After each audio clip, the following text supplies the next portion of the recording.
வணக்கம். இன்னைக்கு மார்கழி மாதம் 11ஆம் நாள்.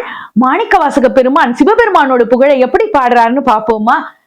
மொய்யார் தடம்பொய்கை புக்கு முகேரன்ன கையால் குடைந்து குடைந்துன் கடல் பாடி ஐயா வழியடியோம் வாழ்ந்தோங்கான் அரழல் போல் செய்யா வெண்ணீராடி செல்வா சிறுமருங்குள் மையார் தடங்கண் மடந்தை மணவாளா ஐயானி ஆட்கொண்டருளும் விளையாட்டின் உய்வார்கள் உய்யும் வகையெல்லாம் உய்ந்தொழிந்தோம் எய்யாமல் காப்பாய் அவங்கேலோர் எம்பாவாய் அப்படின்னு ரொம்ப அழகா பாடியிருக்கார் மாணிக்கவாசக பெருமான். இந்த பாவை நோம்பு நோக்கிற பெண்கள்லாம் எம்பெருமான பார்த்து சொல்றாங்க, உன்னுடைய சேவடியை சேவிப்பதற்காக நாங்க எப்படி வரோம் தெரியுமா?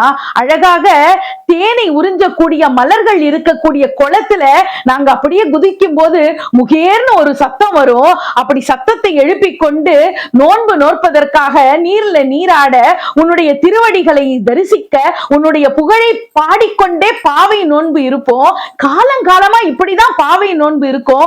இதெல்லாம் உனக்கு தெரியும். மிக அழகிய சிவந்த கண்களை உடைய சிவபெருமானே, நெருப்பினுடைய வடிவமாக அம்சமாக இருக்கக்கூடிய எம்பெருமானே, உடலெங்கும் திருநீரை பூசி இருப்பவனே, எல்லா பெருமைகளையும் உடைய எம்பெருமான் நீ, உன்னுடைய சேவடியை திருவடியை தரிசிப்பதற்காக நாங்க இந்த நோன்பு இருக்கிறோம்.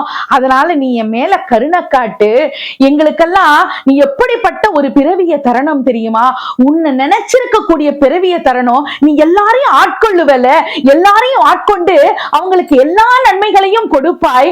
ஆனா நாங்கள்லாம் உன்னுடைய பெருமையையும் புகழையும் பாடும் போதே உன்னுடைய அத்தனை அருளும் எங்களுக்கு கிடைத்து விட்டதாக நாங்க பொங்கி மனசுக்குள்ள மகிழ்ச்சி அடைகிறோம்.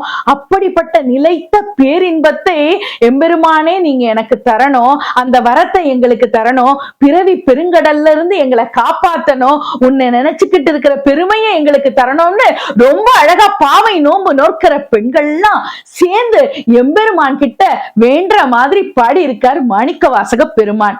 நாமும் எம்பெருமானுடைய நாமங்களை பாடி அவனுடைய பேரருளை பெறுவோம். நன்றி, வணக்கம்.